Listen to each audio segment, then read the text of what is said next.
تيجوا نعمل النهارده كيكة شوكولاتة أحسن من بتاعة المحلات وناعمة وزي ما انتم شايفينها كده.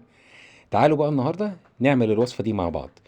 هنجيب 200 جرام دقيق في بولة زي ما انتم شايفين، معاهم 40 جرام كاكاو خام بدون سكر، عليهم رشة ملح، عليهم آه، شوية بيكنج باودر، حوالي 10 جرام بيكنج باودر، حوالي ظرفين بيكنج باودر، عشان نقوم برفع العجينة دي او الكيكة دي.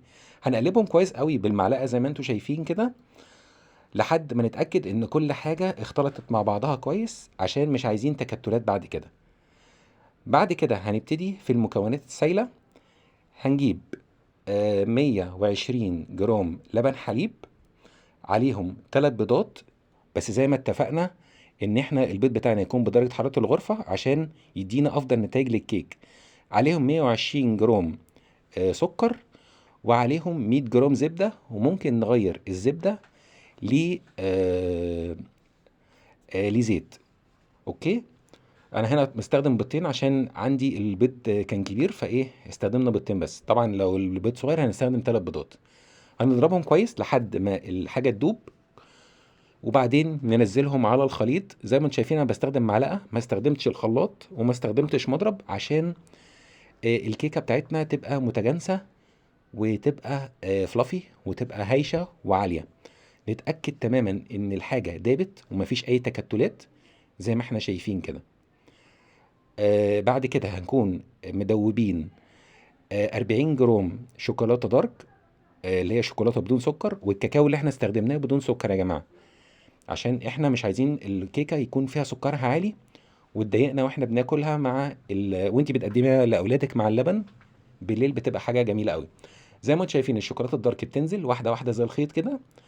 دي بتديني تعادل مع السكر، وكمان بتديني لمعة حلوة قوي. انتوا شايفين ان هي عمالة تلمع ازاي، وعمالة الكيكة نفسها مديني قوام حلو قوي. زي ما انتوا شايفينها كده، لازم القوام بتاعها يبقى بالشكل ده. ونستمر في الضرب على اتجاه واحد، ما نغيرش الضرب بتاعنا، اتجاه الضرب ما يلفش الناحية التانية، عشان ما نطلعش الهواء من الكيك او من البيض.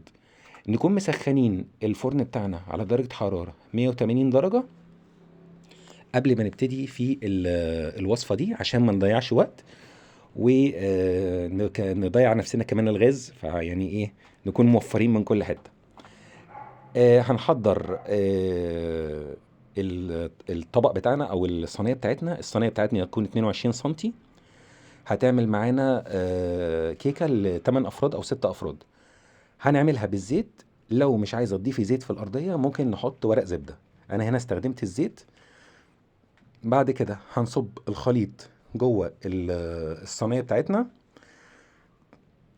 بعدين نتأكد كويس قوي إن مفيش فراغات هواء ما بين الصينية وما بين الكيك. يعني نخبط على الكيك كده من تحت بعد ما نحط الكيكة بتاعتنا. نتأكد بقى، على فكرة والله العظيم أنا كلتها وهي كده يا جماعة، كانت جميلة. بعد 45 دقيقة بتطلع الكيكة بالمنظر ده. بنحط فيها السكينة، اذا طلعت نضيفه زي ما انتم شايفين كده، فمعناها ان الكيكه استوت. طبعا هي فرغت طبعا من حواف كده، معناها انها استوت. هتطلع معاكم بالشكل ده.